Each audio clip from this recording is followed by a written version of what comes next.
To travel the land, one thing is prized above all else: speed.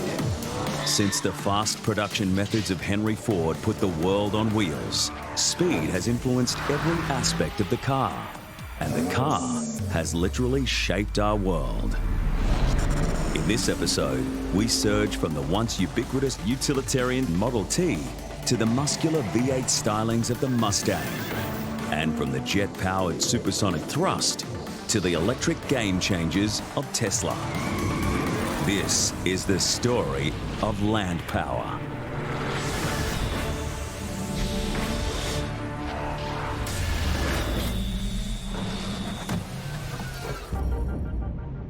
While only 29% of our planet is land, this is where we all live.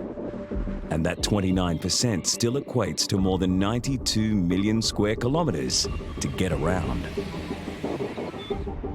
92 million square kilometers of mountains, ice, deserts, jungles, and everything in between.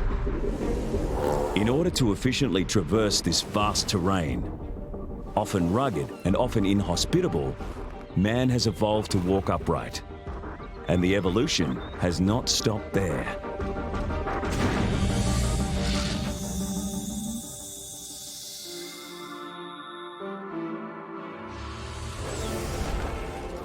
Today, this is where the evolution has taken us.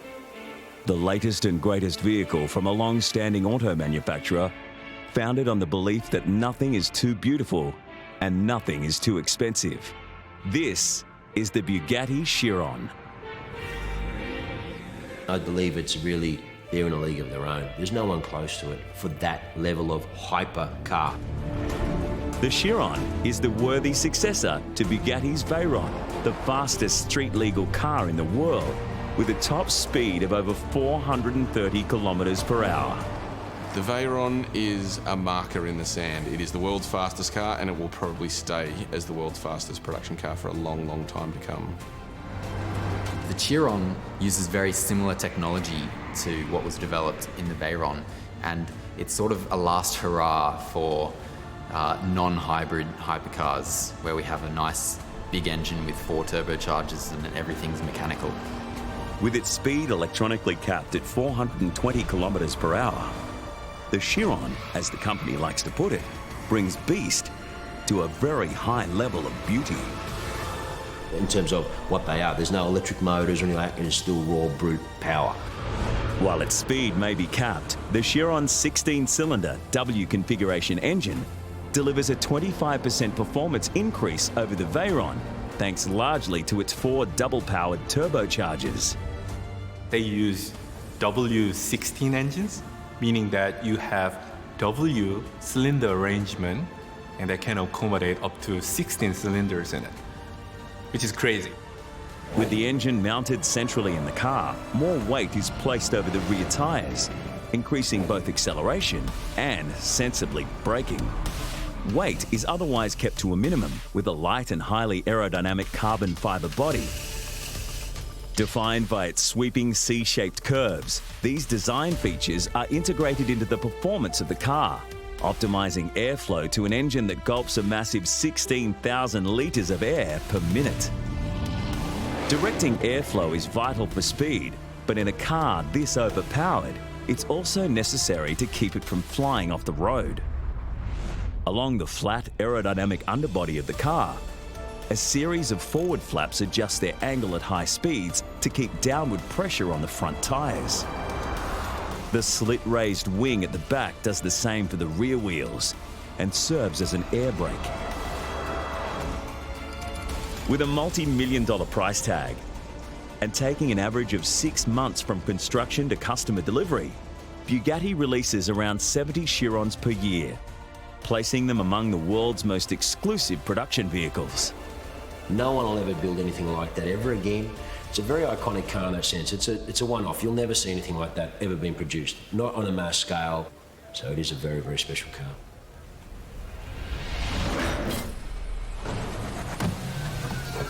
More exclusive, though less luxurious, automobiles of various designs could be seen on the roads as far back as the early 19th century.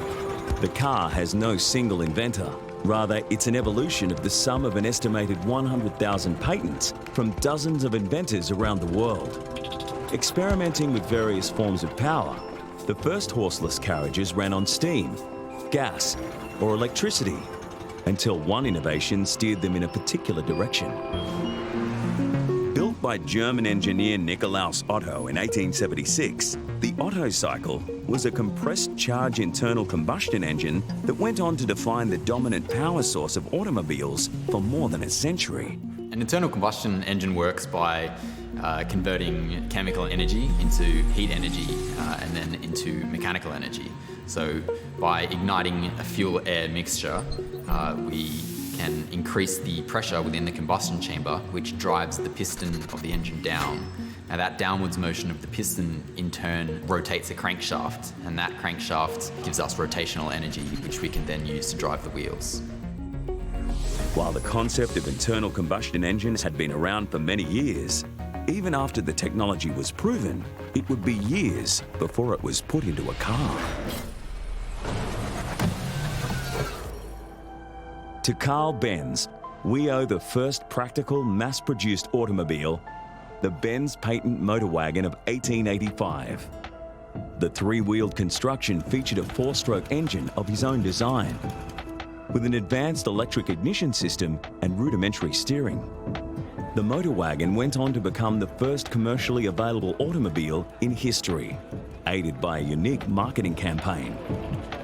So internal combustion engine, the idea was there for hundreds of years, but then it was first commercialized and tested in a real vehicle by Mr. Bentz and his wife. Unbeknownst to Carl, his entrepreneurial wife Bertha took the vehicle and their two sons on a 100-kilometre journey to visit her mother, famously notifying her husband by leaving a note. This journey was the first long-distance drive, proving the viability of the automobile. And that, by record, is the first driven internal combustion engine powered vehicle in the world history.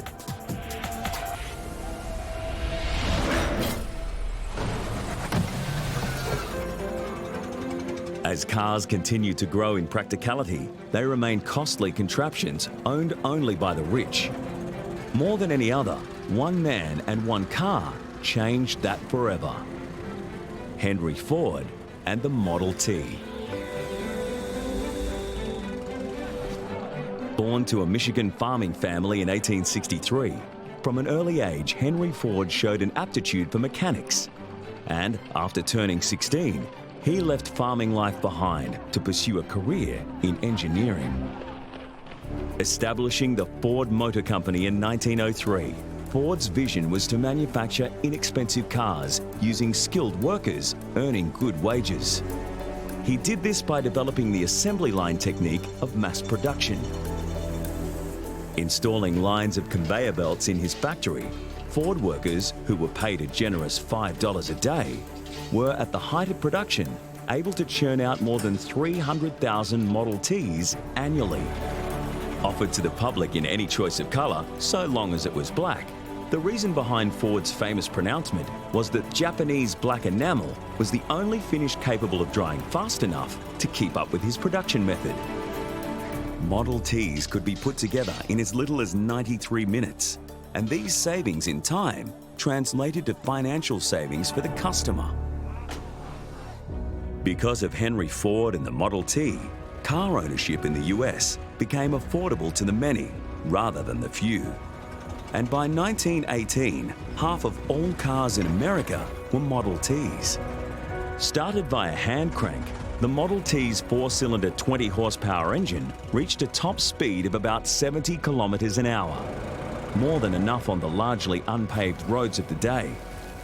Utilitarian in appearance, uncomfortable to drive, and incessantly rattling, the Model T's many shortcomings were the source of many affectionate jokes. Nonetheless, this affordable mass-produced car is credited with powering a social revolution by providing independent transport to the masses. Ford would also be at the forefront of the next great revolution in automobiles, the V8 engine. First patented in France in 1902, the V8 engine was initially more common in speedboats and aeroplanes before it found its now iconic place in cars. The V in the V8 comes from the angle at which the 8 cylinders are mounted on the crankcase. Split into 2 opposing banks of 4, the cylinders drive a common crankshaft, which, as in a standard engine layout, converts the piston's linear energy into rotational motion that is transferred through the gearbox to the wheels.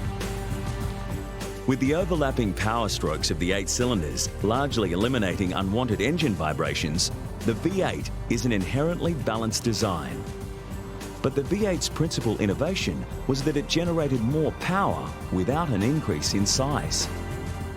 By increasing the size of the engine, then you can produce more power. It is just a question about how to fit that certain volume that's large into a limited space. Introduced in 1932, the Ford Flathead V8 was the first affordable, mass-produced V8 engine. The Flathead revitalized and redirected the Ford Motor Company. This engine whetted the appetite of power-hungry consumers, and the design of cars changed radically to keep up. From the V8, a new generation of car was born.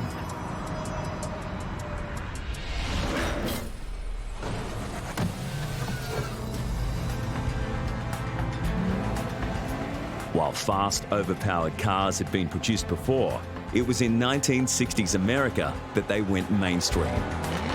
With petrol cheap, the economy strong, and the youth market lusting for fast, sexy vehicles, the era of utilitarian transport gave way to a period of tire-smoking excitement in the form of muscle cars. These affordable small to mid-size cars, with their powerful V8 engines, could be driven for everyday street use or pitted against each other in formal or informal drag races. With automakers competing for supremacy on the racetrack as well as the sales chart, the motto became, race on Sunday, sell on Monday.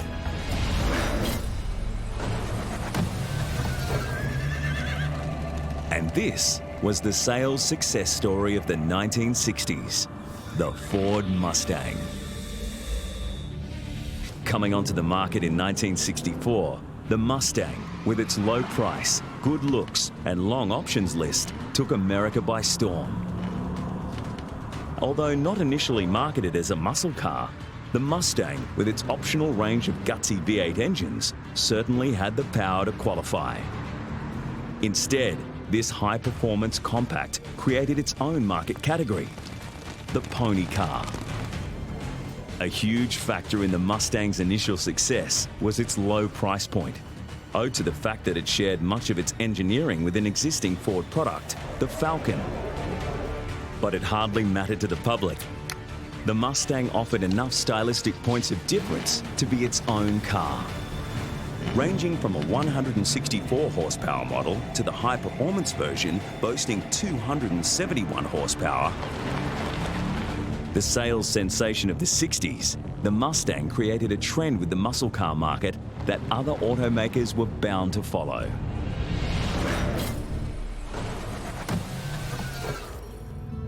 Arriving fashionably late to the pony car party, Pontiac's 1967 Firebird made quite the entrance.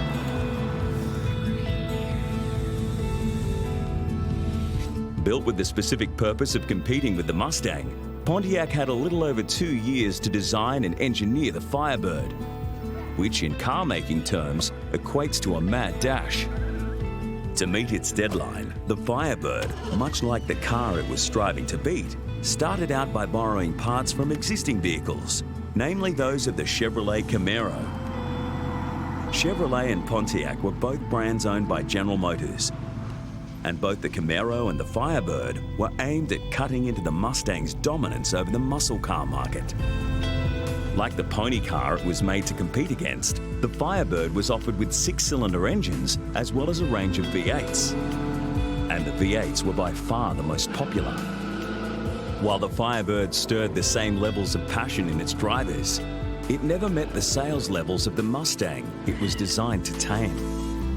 Remembered with the fondness beyond sales charts, the Firebird remains a much-loved product of the competitive spirit that characterized the muscle car era.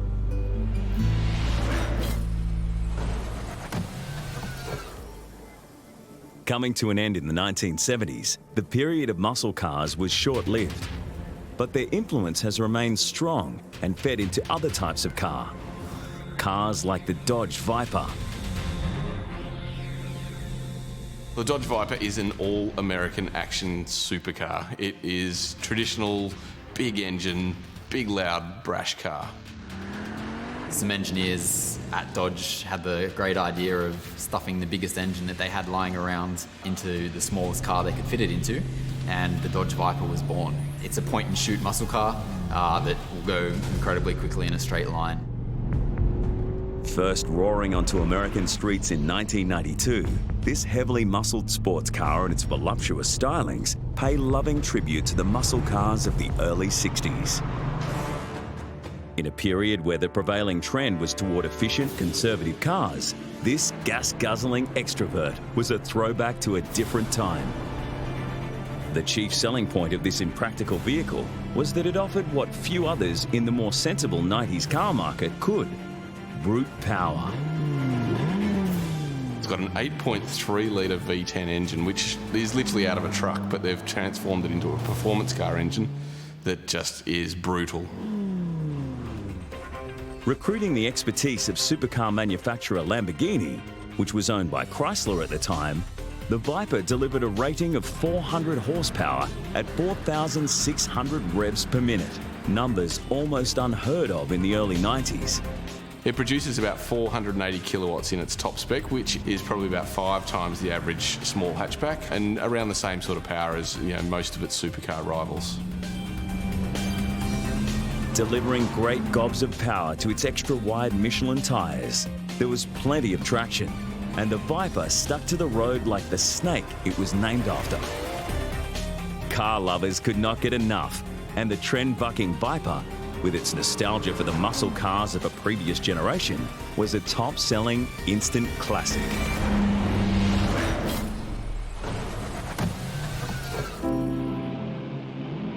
Before production vehicles were built and sold with race car power, the race for pure speed was long in the running.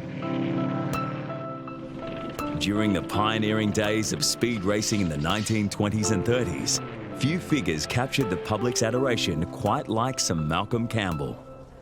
Holding the land speed record 9 times during his life, as well as setting 4 water speed records, the British-born motorist received a knighthood for his contribution to the field. Racing in a series of several cars he named Bluebird, the fastest of these was the Campbell Railton model, built in collaboration with British automotive engineer Reed Railton. A design of the modernist 30s, the Campbell Railton Bluebird featured a low rectangular cross-section, spanning the full width of the wheels for reduced drag.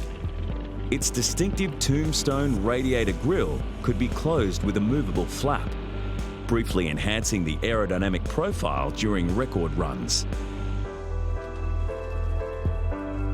Powered by a Rolls-Royce V12 engine, the Bluebird made record-breaking runs across the hard-packed sands of Florida's Daytona Beach in 1933 and again in 1935. Clocking what was an unprecedented top speed of 445 kilometers per hour. Campbell knew the car was capable of more. Believing that a lack of traction on the sand was holding the Bluebird back, Campbell's quest for speed led him to the Bonneville Salt Flats of Utah. Here, on September 3rd, 1935, with his young son Donald watching on, Malcolm Campbell set his last land speed record of 484 kilometers per hour. Dying in 1948, Sir Malcolm Campbell was a rarity among the speed racers of his day, not only with his long list of successes on land and water, but for the fact he died from natural causes rather than in a crash. Well, Dad, I'm mighty glad you reached the 300, but I felt sure you'd do it. Right, old chap, I'm very pleased too. But I reckon you've had a real good time once you've been over here in the States, because everybody's been so awfully kind to you, haven't they? They sure have. Following in his father's racetracks, Donald Campbell set land and water speed records throughout the 1950s and 60s. While a generation before, his father Malcolm had been the first to break the 300-mile-per-hour mark on land, it was Donald's great ambition to go even faster, with his sights set on breaking 400. This was the vehicle that he hoped would do it, the Bluebird Proteus CN7.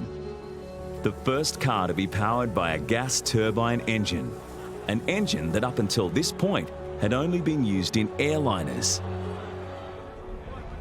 Drawing air into the engine through the car's open nose, this painstakingly streamlined vehicle was thought to be capable of over 800 kilometers per hour. Returning in 1960 to the site of his father's last record in Utah, Donald crashed during a test run at around 580 kilometers per hour. Thanks to the tremendous structural integrity of the vehicle, he survived. I have survived the fastest crash that mankind has ever survived. Despite being intensely superstitious, Donald Campbell's bad luck continued. With the car completely rebuilt, a more promising racing ground had been located on the dry lake bed of Lake Eyre in South Australia, a site that had gone without rain for 9 years. Shipping car and crew to the remote location in 1962, the heavens opened up and the lake was ultimately flooded to a depth of 3 inches. Finally, after 18 months of waiting, Donald made his courageous record-setting attempt on the still damp track. He achieved his goal, scraping past the 400-mile-per-hour mark and setting a new land speed record of 648 kilometers per hour. Never getting the chance to race on land again, Donald died 5 years later during a water speed attempt.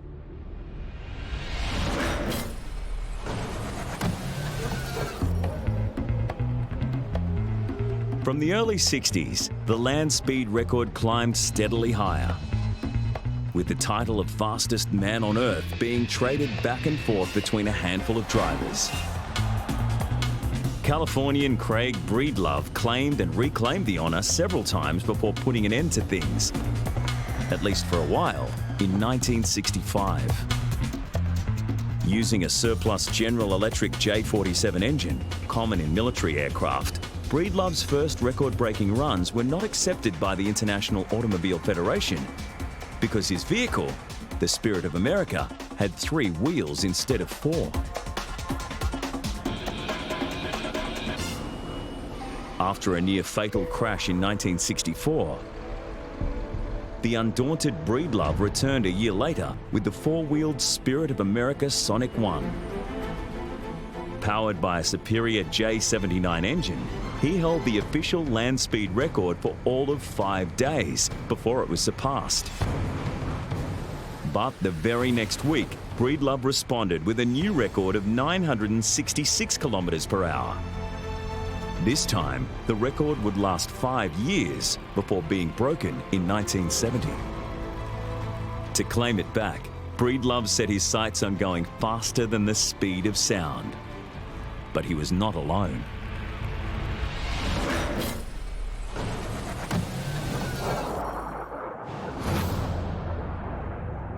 This was the vehicle that Breedlove was up against, the Thrust Supersonic car, SSC for short. Designed by a British team headed by Richard Noble, who himself set the land speed record in 1983, this jet-propelled car had the express purpose of not only breaking the record, but breaking the sound barrier. If you want to go faster than the speed of sound on land, your problems actually are larger than in air, because you have the solid boundary, the Earth, on which you're traveling, and that means there is a very small gap between the moving object and the Earth. Propelled by a pair of afterburning Rolls-Royce Spey 202 jet engines, the same used in F-4 Phantom fighters, the Thrust SSC produced an awesome 110,000 horsepower, making it the most powerful car ever built. Designing a car this powerful was one thing. Finding someone to sit behind the wheel was another. With a select few capable of the job, a rigorous testing process arrived at this man, Royal Air Force fighter pilot Andy Green. It's like a man walking on the moon. It's the 4-minute mile. It's climbing Everest. It's something that nobody's ever done before. It's something that no team has ever done before. Green's challenge was immense. Unable to house steering gear at the front of the vehicle due to aerodynamic restrictions, the thrust SSC was steered via its asymmetric rear wheels. Whether such an unusual system was viable at the speed of sound was uncertain. From the aerodynamic point of view, make this very dangerous. You have this very slim cushion of high-speed air sitting underneath the vehicle, and there is a serious chance that this vehicle would be lifted. Or if the nose were to dip, the car would drive itself into the ground. Everything hinged on having a perfectly neutral aerodynamic profile. Even if everything performed perfectly, the question of what happens when a land vehicle pierces the sound barrier remained unknown. There were fears that the resulting shockwave may derail or destroy the car, along with its driver. Nonetheless, in October of 1997, Andy Green and Craig Breedlove squared off in the Nevada desert to find out. Sadly for Breedlove, he never had his opportunity. With his latest Spirit of America suffering engine damage during a test run, he was forced from the contest and could only watch from the sidelines as Andy Green and the Thrust SSC took to the sands.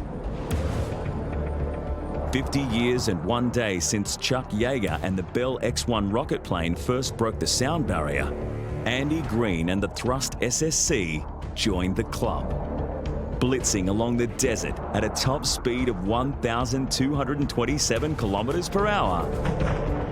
This was the first time a car had gone supersonic.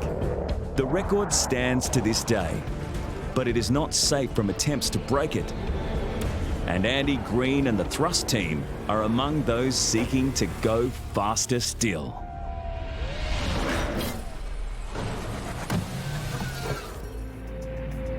Henry Ford is quoted with saying that auto racing began 5 minutes after the second car was built. With formalized racing events dating back to the emergence of gasoline-fueled cars, the racetrack has a long history of serving as a competitive testing arena, spurring continual improvements across all areas of vehicle performance. The only race of its kind in the world, there were 49 starters in this year's Grand Prix. More than any other, the world's oldest active endurance race, Le Mans, is credited with inspiring technology that has translated into consumer cars. Held annually in France since 1923, Le Mans has been called the Grand Prix of endurance and efficiency. Racing for 24 hours, competitors strive to cover the most distance around a circuit that mixes public roads with professional racetracks. With modern distances easily exceeding 5,000 kilometres, Le Mans tests not only a vehicle's speed, but its fuel economy, reliability, and safety. Le Mans is an interesting race in that the engines have to be designed for both power and efficiency. Because it is such a long race, going for 24 hours, if your engine is inefficient, you will be making a lot of fuel stops. And obviously, while you're stopped refilling your car, your competitors are going to be driving past you. The long, fast straight known as the Mulsanne has fostered developments in aerodynamic performance.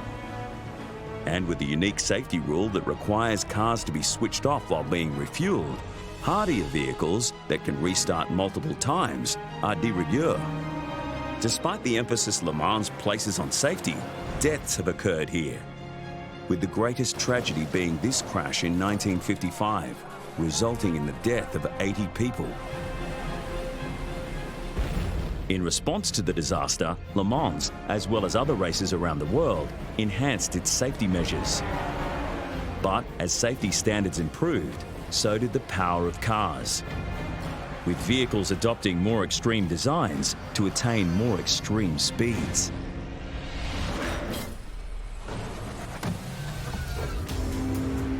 Vehicles like the Porsche 917.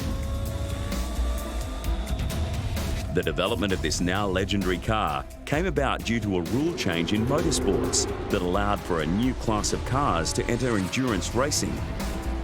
With engine capacity capped at 5 litres, Porsche began work on a smaller engine version of its 908, and in just 10 months, the 917 was built.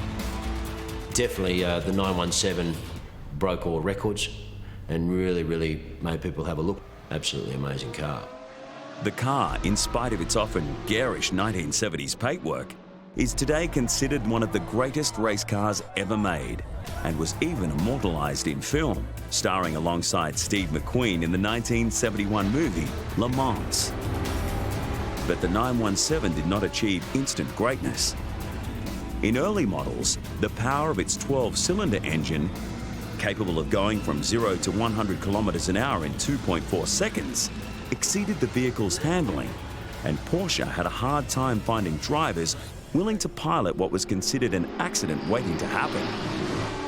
And at the 1969 Le Mans, the accident did happen, with driver John Wolfe losing control of his 917 and dying in the resulting crash. But Porsche persisted, and chief engineer John Horsman found the solution to the 917's problem. In studying the splatter of dead bugs over the vehicle following test laps, he noticed that the insects were concentrated on the bodywork, not the tail. No bugs meant no airflow, and therefore no downforce. At high speeds, a race car's tail, or wing, is designed to do the opposite of wings on a plane. Race cars tend to have downforce, so that is, they have aeroplane wings that are upside down that press the car into the surface, which increases the pressure that the tyre has to deal with, and they get very hot, so the slick tyres tend to be very strong construction and very sticky rubber compounds to keep the race car on the track. With its lightweight aluminium frame and fiberglass body, the key to making the Porsche 917 into the dominant race car it became was in perfecting the design of the tail. Adding shorter, more upswept fins provided a clean flow of downforce-inducing air over the rear wheels. With a dramatic improvement in the car's handling, Porsche suddenly had a race winner on its hands.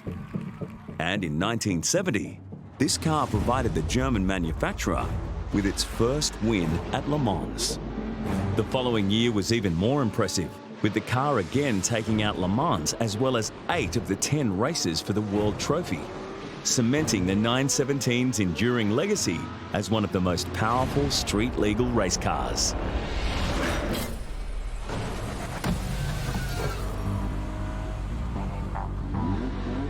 With technology proven on the track, a class of cars emerged featuring the best performance and design the auto industry had to offer. Supercars. The term supercar has been used in the car market since the 1920s. Today, this is what it means. This is the Lamborghini Urusan.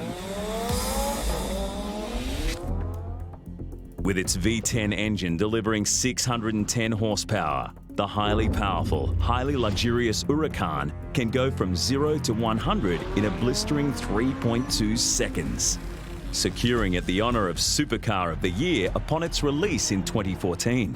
So it sounds amazing. I suppose the magician's back at the factory. A lot of it's with the engineering, with the exhaust and the manifolds and the way the sound gets delivered. Using Aerodynamica Lamborghini Attivia technology, ALA for short, the Urusan bends air to its will. On the front, a horizontal splitter blocks air from flowing beneath the car, maintaining downforce on the front tyres. When downforce and the drag associated with it is unnecessary, a pair of flaps open in a split second, allowing air to flow through for improved aerodynamics. On the back, air intakes can direct airflow above or below the rear wing, again balancing downforce with drag. The wing itself contains a hollow chamber, allowing airflow to be directed internally to either side. When cornering at high speed, the ALA system directs airflow, and therefore downforce, to the inboard half of the wing, balancing the load on the rear tyres. The Lamborghini Huracan engine is a V10, which means that there are 10 cylinders in a V configuration, 5 on each side. engine can produce 610 horsepower, which is equivalent to the amount of work 610 horses could do over 1 hour. With its high power and high performance, the Huracan is an instant classic of the elite supercar genre.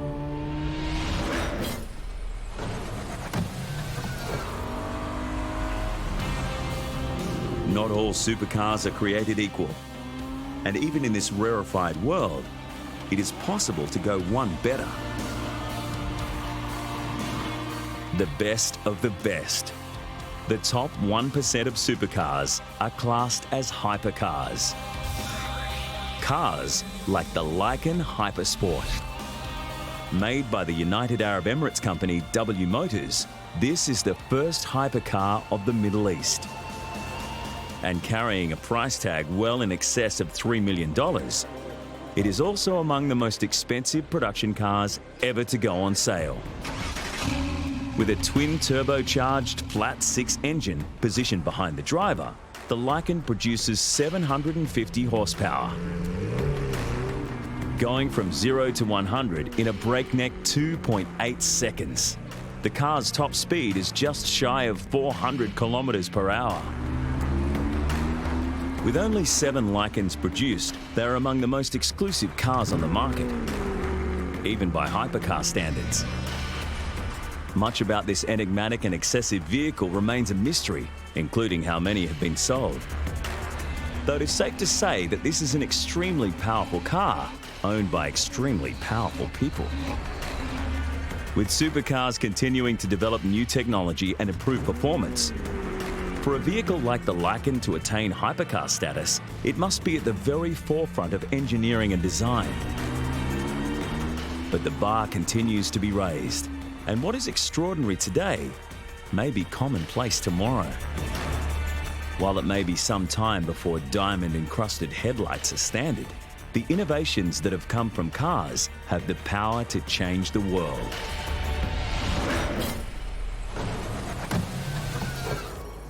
Literally reshaping the land, roads allowed cars to reach their full potential.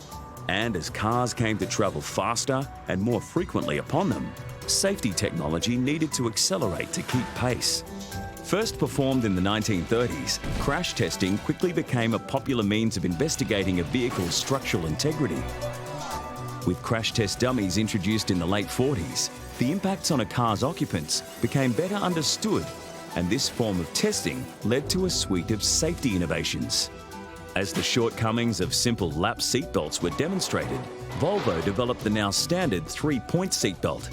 Rather than patenting the technology for profit, it was made freely available in the interest of saving lives. Airbags, unpopular at first, became more effective with improvements in seatbelts and are standard today. And as cars have become safer in accidents, the trend has shifted towards accident prevention, with a host of smart technologies designed to monitor driver performance or take over driving altogether.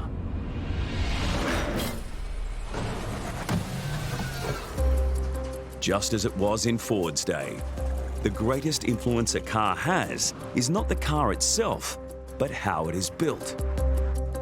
And today, vehicle manufacturing is on the cusp of a revolution, more world-changing than Ford's assembly line. 3D printing is a revolutionary engineering tool. It has the ability to manufacture quite complex shapes, layer by layer or in a blown system. So things like design complexities are not an issue anymore. Virtually anything can be manufactured using 3D printing. Not only can 3D printing change the way we make cars, it can change the cars we make.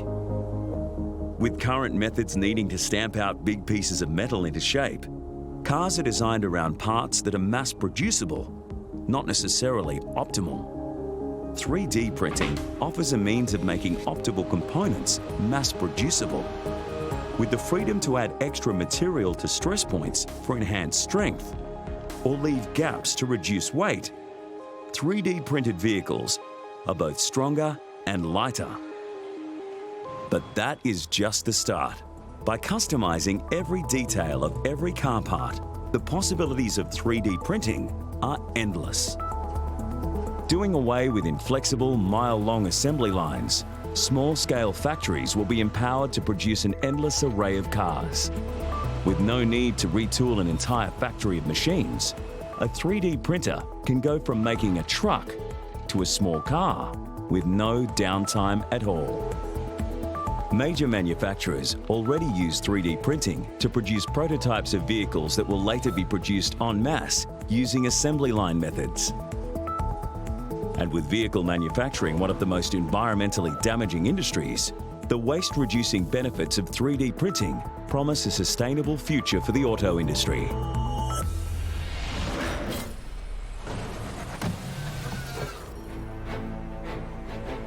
For cars to be truly sustainable, a new source of power is needed. Harmful to the environment and human health alike, the emissions from fuel-burning engines are increasingly being regulated by governments around the world. And as oil decreases in abundance, oil-derived fuels are increasing in cost. Fortunately, cars from their very inception have a history of running on alternative power.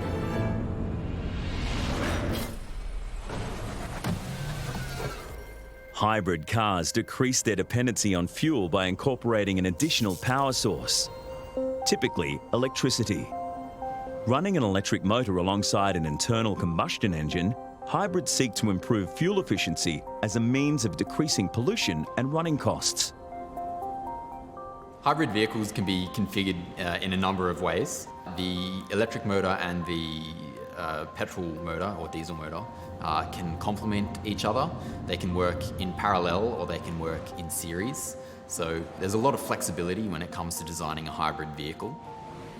The first car to combine an internal combustion engine with an electric motor was constructed in 1898 by a young Austrian doctor with the familiar name of Ferdinand Porsche.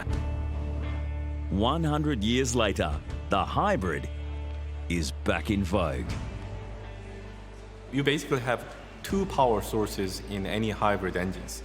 The way they work is you have power split device right in the middle.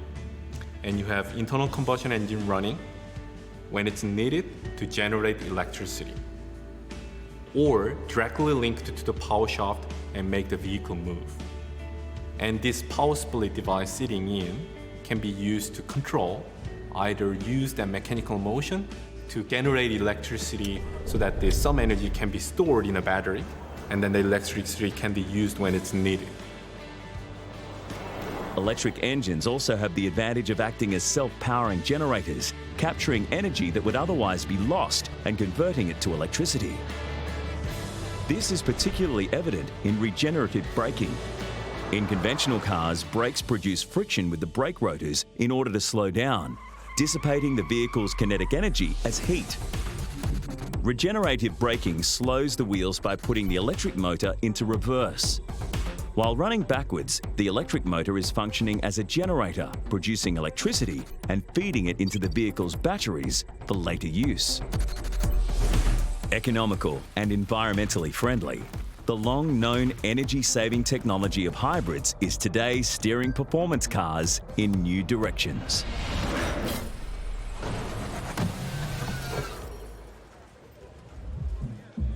A plug-in hybrid, the BMW i8 delivers near supercar performance with the fuel economy and emission standards of a compact vehicle. Marketed as the world's most progressive sports car, BMW claims the i8 is a vision of the future. And as the world's top-selling electrified sports car, they may be right. Chargeable via an ordinary wall socket, its high-voltage lithium-ion battery bank is maintained at an optimum operating temperature by an innovative cooling system. The turbocharged 1.5-litre three-cylinder petrol engine produces a healthy 230 horsepower. Sitting above the rear axle, the combustion engine takes a back seat to its electric counterpart. BMW i8 approach, it's a little bit different.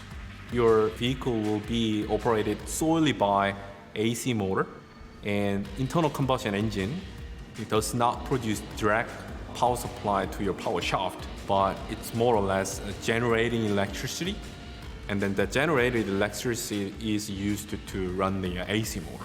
So the AC motor is the core element to produce power. Obviously, the more motors you can have delivering power at any one time, the faster that car can go. It can be configured to just drive the wheels with the electric motor and use the engine as a generator. It's like carrying a power plant around with you in the car. With an electronically limited top speed of 250 kilometers per hour, the i8 provides performance with impressive fuel efficiency and minimal emissions. With a choice of 4 driving modes, at one end of the spectrum, Sport mode makes the most of the petrol engine for maximum power. At the other end, eDrive relies solely on the electric motor, which can take the car for around 37 kilometers without using a single drop of fuel. The i8's highly aerodynamic design and its lightweight body, featuring carbon fiber reinforced plastics, adds to the efficiency and sports car performance. This is an energy-efficient, environmentally friendly vehicle that does not skimp on the power and fun of a traditional sports car.